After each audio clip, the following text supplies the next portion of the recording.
Hello and welcome to Secular Sexuality, the ACA show that just wants to know, how does that make you feel? I'm Christy Powell, and my guest tonight wrote the book on sex and God. Welcome, Dr. Darrel Ray. Thanks for having me again, Christy. Always glad to be on the show. Yeah, absolutely. And joining us tonight for the first time is artist and psychotherapist Andy Lane. Ooh, you threw artist in there. I like that. Yeah, right? I did not write the book on sex or God, but maybe I'll write the sequel. Hey, always more to be said. Glad to have you here. Glad to have your take, and glad to have everybody watching tonight. Because tonight it's my pleasure to reintroduce, of course, the founder of the Secular Therapy Project, which is a free resource for finding a confirmed evidence-based practitioner, and tonight to speak with two healing professionals that I really admire. So if you've ever felt intimidated or unsure about how to find a counselor, call the show. We're going to be at 512-991-9242 or tiny.cc/callsex because the show is coming right now. All right. Andy, I am going to, start with you because the idea for this episode was at least partly inspired by something I saw you post online a few months ago, offering to help kind of matchmake for some of your friends who may be having trouble finding a therapist. And I guess I'm curious why you think this is such a challenge for so many people. Well, I mean, if you look at any of like the websites that have a bunch of therapists on there, it can be kind of daunting. And I think in Austin, if you throw a rock, you're going to hit a therapist, Yeah, fair to say. And so I feel like it's kind of hard. I mean, freedom is an existential crisis. Like, what do I do? What do I do? Well, with all these choices, right? So, yeah, I think every year, or maybe every other year, I kind of get this wild hair of saying, whoever's following me on my personal social media accounts, which I guess we are friends. We are friends personally. If they're looking for a therapist, I can't be their therapist because we're already friends. Sure. But I have a network, and so I can kind of lead them in the direction, especially if I know them. Yeah, honestly, that type of personal touch, like being able to say, like, I know this therapist's personality and I know this human being's personality, I bet they would go pretty well together, is an invaluable resource. And it's something that most people don't have the opportunity to rely on. It's just another reason why like dating or making friends with a therapist is a great idea. Highly recommend it to everybody involved. But there is a lot to this. I mean, Darrel, I think most of our audience is familiar with the Secular Therapy Project. I mean, God knows we talk about it often enough on this show, but I'm curious what drove you to launch that project. Well, I'll just pick up where Andy is. I've been doing that for years, Andy. I know therapists and I have friends. I can't be their therapist. Don't want to be their therapist. So I don't know how many hundreds of times I've made connections between therapists. And in fact, sometimes I joke I should get a finder's fee or something. But it is a real advantage, Christy. I think it's a real advantage to have somebody that kind of understands both ends of that equation, because there's some people I would, knowing them, I know that really good therapist over there would not probably work with them, or it wouldn't work. It wouldn't be as productive. So, I mean, of course, it's my judgment call. I could be 100% wrong. I have been 100% wrong, but but I'd say more or less, I'm probably on the asset. I'm probably on the positive side, as I'm sure you are too, Andy.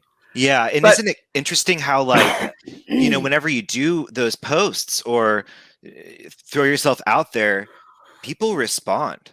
Like every time I've done that, I've had a plethora of people to just like jump in and like, hey, I'm so glad. I just needed that extra kick. Thank you so much for reaching out. Yeah. But in answer to your question, Christy, back in 2011, after I'd published The God Virus, I get all these people wanting me to help them find a therapist, literally what Andy was just saying. And I couldn't possibly help everybody that's coming to me. Hundreds, maybe ultimately thousands over the years. So I just decided it's time to put together a registry of people that are using evidence-based methodologies that have got some clear validation, and then let those people find the therapist themselves. So that's what started it. And we just passed 505 therapists last week, and over 23,000 clients that have registered with our database. So it's awesome. Congratulations on that. Yeah, we're really happy about That's it. great. We've got a whole team that works on this every day.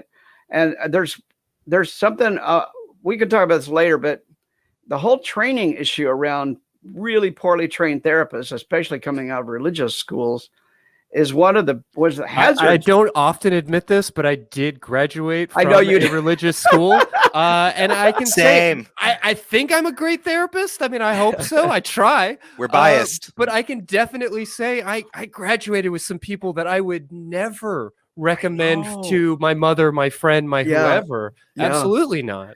Right. Well, we actually in our Reddit, it's kind of funny. One of the Dr. Tanya Johnson is the co-director of the Secular Therapy Project. She's a graduate of Liberty University. Oh, wow. Well, obviously she's kind of gone through some changes since that time. But I'm shocked. We've had graduates from Bob Jones. We've had from Liberty, from Regents. But, they got out and they realized what they got back there was useless. They went back to school or they got, some independent training. I mean, they're fully qualified to be part of the Secular Therapy Project, and they've lost all the religious supernatural bullshit. So that's, but I'm not, and you're, we love you, Christy. I don't care what school you went to. Yeah. I mean, so I've done my homework, right? I think that's my big takeaway. I'm not going to say that I went to a diploma mill, but it was definitely not a lot of academic rigor. Yeah. I almost hesitate to say this on air, but the absolute truth is I graduated with a master's degree from a institution that had the one professor I had 3 separate times, and all of our tests were online. And when going through one of the tests, I recognized that there was a question I wasn't entirely sure about the answer for, and I started to look it up, and I found out that entire test, and in fact all of that professor's tests, were taken from a free website. Which is just to say, it is very possible to become a professional therapist without having actually done the work of learning how to do therapy. And I hate saying that. I am so passionate about what I do. I love my field so much, and it makes me just furious. The unqualified, inexperienced, and frankly, wrong, all of these supernatural beliefs and all of these flawed thinkings that goes into a field that shares my licensure that I worked so hard to get. Yeah. There's a Christian counselor on every corner in Texas, especially in Dallas. Probably. That's true. Yeah, there is. Go. And again, the lay public has no way to know, especially if they've been brainwashed into thinking that you've got to be a Christian counselor or you're going to be led away from Jesus or something. But it's just a critical thing for the lay public. My biggest thing with that, I think, is that there's an agenda. Yeah. And when a therapist is trying to drive you in a particular direction. And to me, that's conditional. You need to be in an unconditional situation in which you can accept the person and let them unfold into who they are and trust the process of self-preservation and all of that. And whenever you have an agenda for anyone, it robs you of seeing them in the session. Well, and so many issues that people go to therapy for are just the anathema to the religious counselor. I mean, somebody who goes in and they're dealing with sexual issues, or they're engaged in a premarital relationship, or they're gay, or they're thinking they might identify as trans. There's any number of things. Most of those people have no training, and what training they got was pray the gay way kind of shit. It's really, it's terrible. And what we've seen for years, I mean, literally for years at the Secular Therapy Project, people coming to us and saying, I went to a therapist not knowing they were Christian, no evidence. I mean, they didn't say anything, but when we got deep into it, about 3-4 sessions in, they wanted to pray with me. Oh man, that's incredibly alienating and hurtful in so many different ways. right. It's worth saying again, I also made it through my entire academic career without ever taking a single class on human sexuality. Wow. And that's a knowledge gap that I've obviously worked very hard to fill in and to overcome. But there is no guarantee that the random therapist that you happen to find on Psychology Today or one of these websites has ever had any meaningful training on issues of gender or sexuality or any of these things. So, just broad strokes, what are some of the general guidelines on what people should be looking for to make sure that the professional that they're speaking with has a decent education, is using evidence-based practices, or has, at least a rudimentary understanding of what the hell they're doing? Well, it's hard, right? I mean, I've met therapists that had all the trainings. Sure. And fair to say. They would be, not a good fit for a lot of clients. And then I've met people who were not yet therapists, who were pre-grad, just graduated their master's program. And I was like, man, this person is going to kill it. Yeah. So, I'll acknowledge, in putting together my notes for this episode, I created a blog sheet like I usually do, where I mentioned a bunch of therapists local to any folks here in Austin that are looking for great professionals. And I put a number of people on there who are in their internship phase, or I guess now in Texas, we're calling them associates and these different things. And I do think that you can be incredibly talented at that level.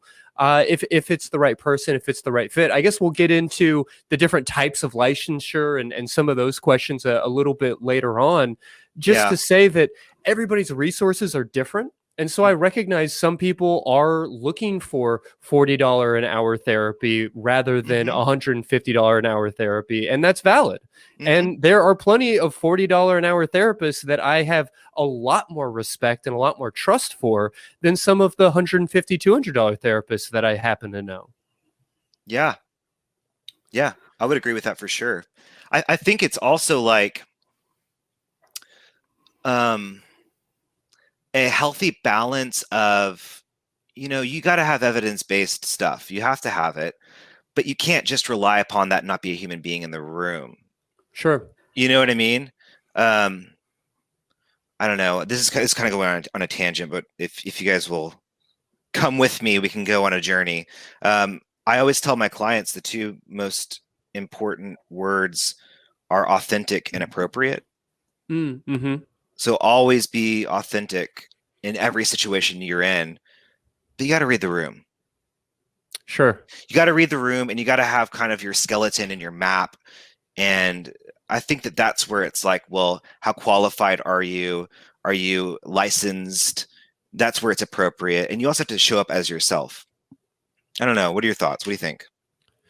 No, I think that connection is by far the most important thing. And I do want to get into some of the nitty-gritty specifics of, like, how do you read a Psychology Today, for instance, like a profile like that, and find like somebody who fits with you. But as important as it is to be considering like the particular treatment modalities, the particular education or interest or whatever of your therapist, it is worth noting that the most important part of therapy is the relationship and that sense of connection. And so if this is somebody who doesn't pass the beer test, maybe somebody that you couldn't imagine wanting to ever share your secrets with because they just make you feel uncomfortable or in some way don't really quite resonate with you, that's a very important data point, perhaps the most important data point, 100%. Something I encourage people to listen to.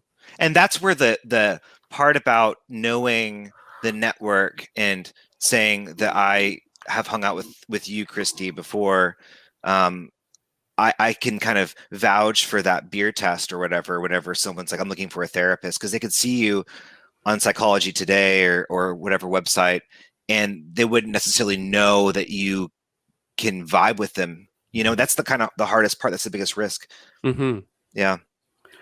One thing, I got my own list of things I would be looking for if I was a client, but one thing that I find off-putting as a in our role as trying to create a database for therapists is when we see a therapist with a master's degree and they've been out 3 or 4 years and they're listing 25 different specialties. That's a big red flag for me. I don't care who you are. I've got a doctorate. I couldn't have achieved all those things with any competence within 20 years probably. And then I'd still be a bit suspicious. But you look at some of the things listed on Psychology Today, and they've got a whole laundry list of stuff that they claim expertise in. That is a really good red flag to be aware of. Yeah. I totally agree with the relationship thing. I mean, it's the foundation for the whole process of therapeutic growth. I do know, unfortunately, I think you've got to have that balance. I think, Andy, that's what you're saying. Yeah. Some of the earliest training you're going to get as a therapist is how do you develop rapport with a client? I mean, if you don't have rapport building skills so that they feel comfortable with you, you're not probably going to go anywhere. But you need to get those rapport building skills. You need to be out of the way in a reasonable period of time, a session or two, so you can get on to the other stuff. Because if all you're doing is feeling good, all you're doing is Rogerian active listening, you ain't helping that person, especially if there's trauma involved. In fact, you could actually be hurting that person. So my contention is I admit all the rapport building stuff is important, but you also got to get into the nitty gritty fairly quickly because a lot of people aren't going to stick around for more than 6 sessions, 10 sessions at most. And if you can't help them, I always tell my clients, if I can't help you in 6 sessions, I mean, help you in a way that you can look back and say, I have absolutely got my money's worth, then I have failed. And I'm pretty frank with people about that. And I'm not pushing short-term stuff. I'm just saying within 5 or 6 sessions, if I haven't developed rapport, understand the basic issues they're dealing with and given them some tools that they can go out and practice with. And I always give homework. I mean, homework is like 100% of the time you are going to get a piece of homework. You may not want to do it. That's a whole nother question. Sure. Valid. But I'm not going to be lazy. I'm going to always look for how can I give you tools. That's what I want to do. Is that nitty gritty for you? Is that kind of like what you mean by nitty gritty is doing the tools and the homework and treatment plan and that sort of thing? Yeah, I'm not big into treatment plan, but okay. Me either. I have nothing against it. I'm just saying, after 30 years of dealing with clients face to face, I got a pretty good sense of where we need to go after 2 or 3 weeks. Yeah. And I don't want to delay their pain. I don't want to increase their pain, and I don't want to take their money and not see make them feel like that they're getting something that's valuable and we're sticking around for. Yeah. I mean, I've had clients for 2 or 3 years. That's easy. And the reason it's easy is because they feel like, man, when I go to see Darrel every 2 weeks, I leave with a whole fresh perspective on something and I try something new. If I wasn't giving them that in 6 weeks, they wouldn't be there 2 years later. And I'm not trying to create a 2-year-long dependency either. I mean, usually it backs off from once a week to once every 2 weeks to once a month. Yeah. And then maybe a checkup every 6 months or whenever they want the checkup. That's really my goal. And that's that fine line, right? Of being like, well, you want to give them tools and homework, but you don't want them to rely upon your tools and your homework. You want them to be able to kind of have initiative and autonomy to do their own stuff. Exactly. Right. Yeah. Well, I'll tell you what, we've already got some calls stacking up, but before we transition over, there were a handful of things I wanted to make sure to kind of hit on. First is I mentioned the possibility of working with a intern or an associate. Some of the language that we're using is going to vary a little bit state by state, so I don't want to get too hung up on it, but I do want to recognize the difference between a psychiatrist, a psychologist, a licensed professional counselor, a licensed marriage and family therapist, a counseling social worker versus a master's of social worker. Like who should we be working with? If somebody is wanting to find, quote, a therapist and they're imagining themselves, sitting down and talking about their feelings for 50 minutes a week, what are they looking for? What should they be looking for? I think you should take this, Darrel, because I want to hear how you did your filtering system for your network and whatnot. I want to hear what you think about that, as far as like, what license or type of counselor a client should be working for or working with. Are you talking about within the Sexual Therapy Project? Just generally speaking. So if someone's, I guess the question is like, when should someone see a psychiatrist? When should someone see a marriage counselor? Yeah, when should someone see? Yeah. Well, I think in the intake, whenever you intake somebody, you're gonna go through your mental list or your checklist, and that'll tell you maybe they need to visit a psychiatrist for, meds. You at least get an assessment. So I was usually connected with one or two psychiatrists I could send people to and say, well, before our next session, I'd like you to go visit Dr. So-and-so, because it sounds like you might have some issues around depression or whatever. So I mean, but that's the best you can do. I'm not going to do a diagnosis on the first sit down with somebody, but I can usually sense, okay, they've already been on meds one time 3 years ago, and they dropped off because they, quote, didn't work. And here they are with me again. There's some things that you can look in their history and say, okay, why didn't they work? Well, was it because they didn't have a good talk therapist as they were going through it? Or maybe the psychiatrist didn't give them the right stuff, or they didn't stick with it long enough. There's a lot of those kinds of things I kind of look at. I don't know if is that what you're talking about, Andy? I'm sorry if I'm off base.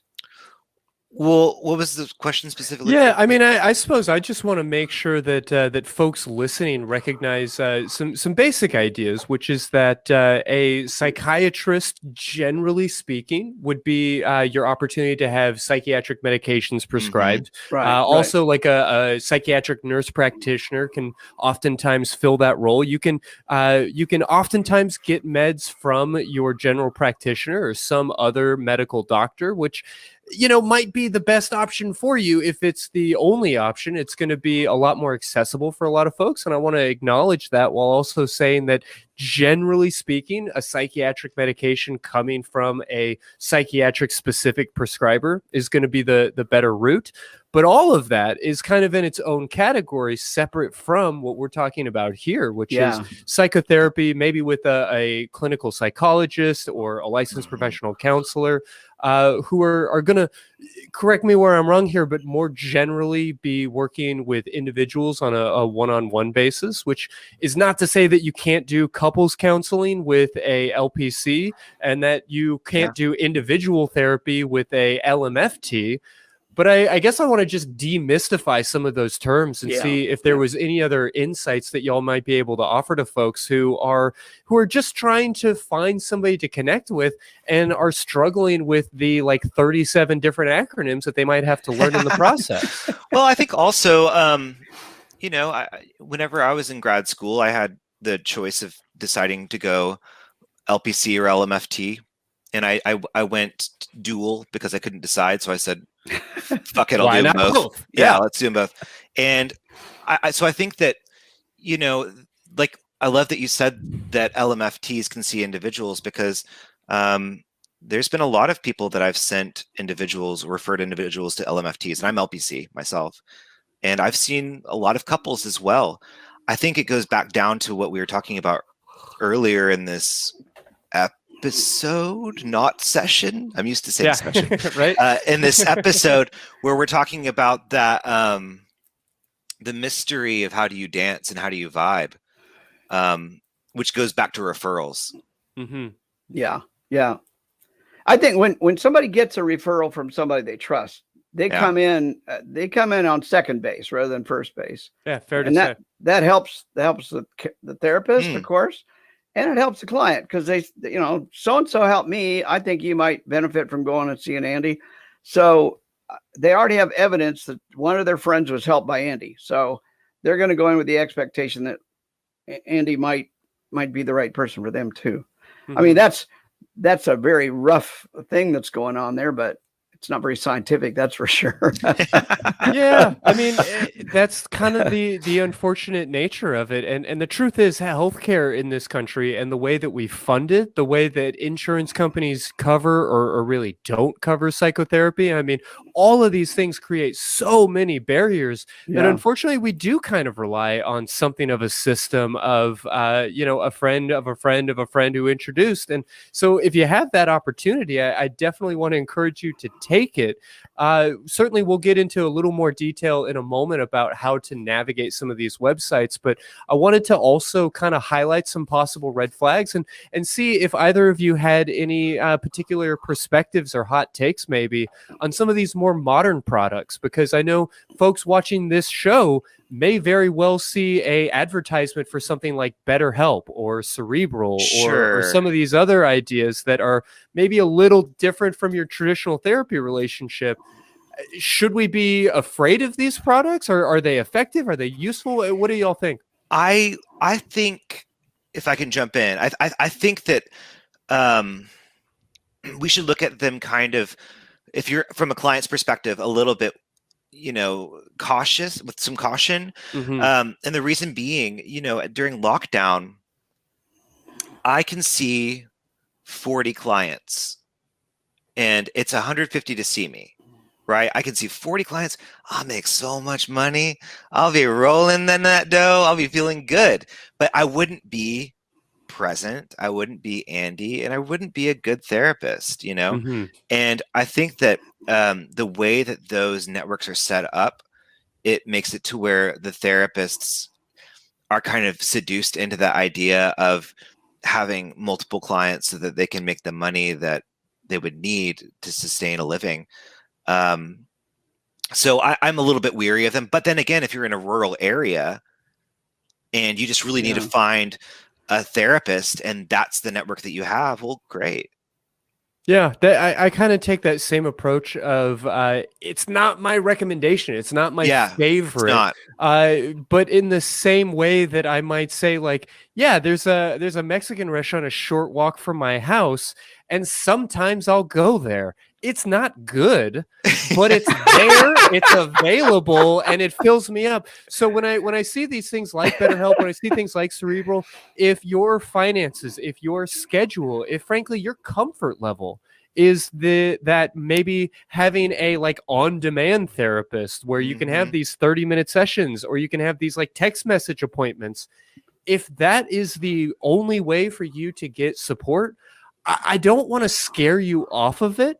But I do want to say that we've already established that the relationship that you form with a professional is the important part of the therapeutic alliance, of the therapeutic process. Yeah. So if you have one of these like on-demand therapists, or if you are going through therapy like via text message and some of these other things, I'm not going to categorically poo-poo them, but I'm not excited about them. It's certainly not what I would recommend for a friend or a family member who was going through a really profound struggle.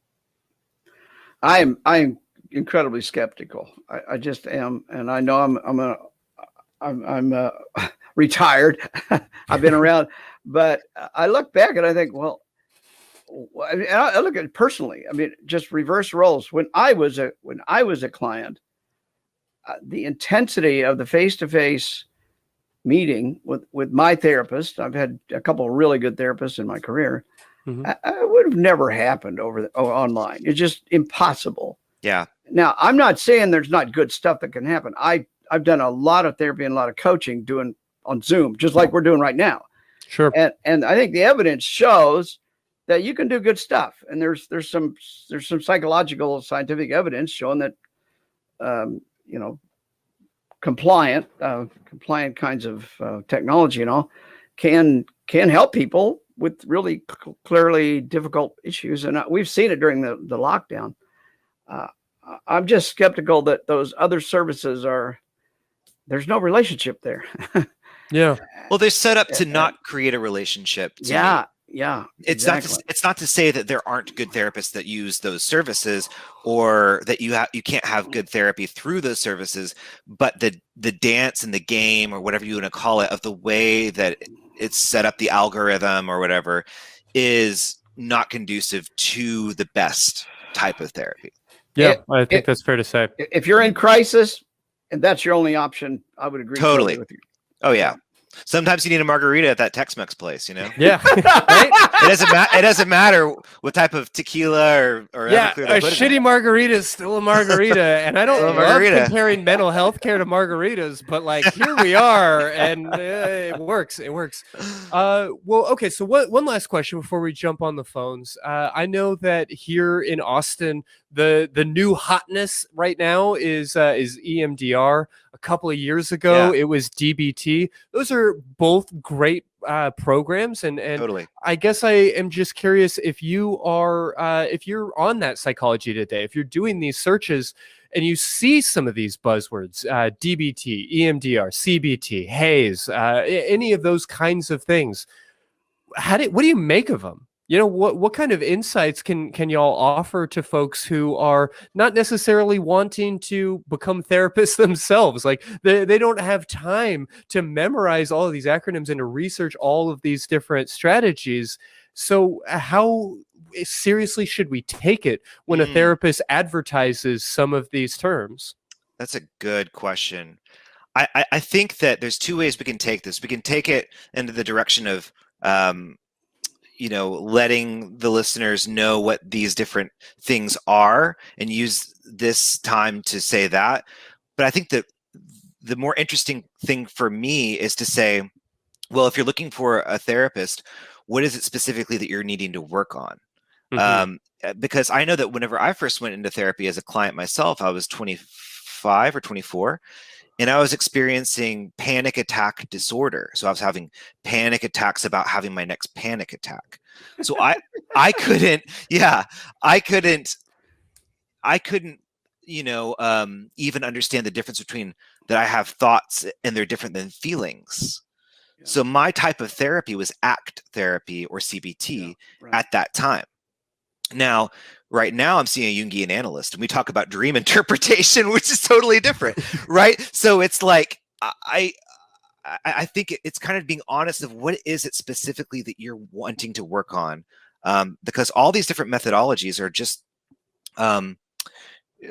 really great ways of saying and I don't want to call it a ladder, but I guess a ladder of kind of self-awareness. Where are you at? Whenever I was having these panic attacks, I could not do dream interpretation, and it'd be a waste of time, for me. Yeah. So I think they're all valid. They're all valid to me. I would say, I think there's a hierarchy, at least in my... I didn't want to say it, but I think there is. I think there's a hierarchy, and in terms of the training of the therapists themselves. And these days, any therapist that does not know CBT is not a well-trained therapist. It's like, fair to say. Do you know arithmetic? If you don't know arithmetic, we're not going to let you go on. A cook who doesn't know how to make eggs and rice is not a cook. Exactly. So, CBT and then DBT and ACT, those are all have become like the industry standards. And then and there's a few others too, as well.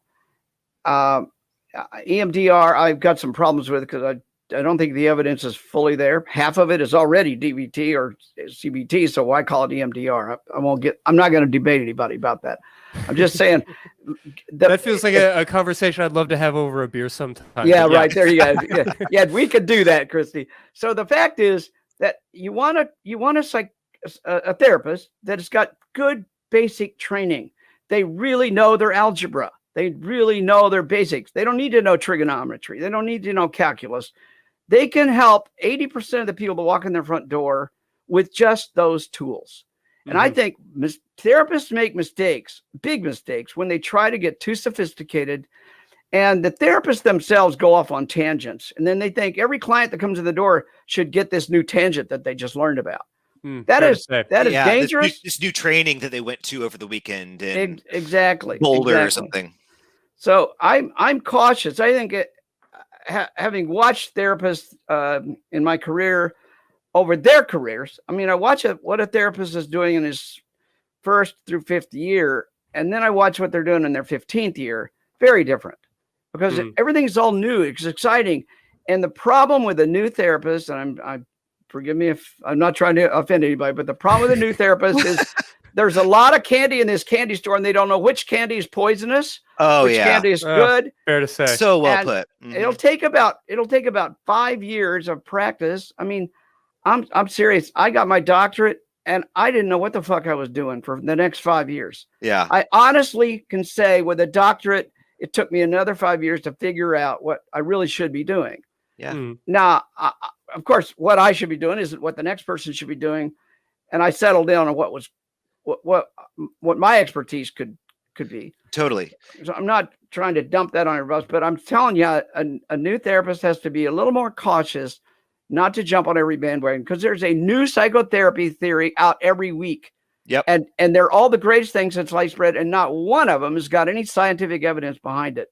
So be very careful. If it's not been around for 15 years, they haven't had time to do any research on it.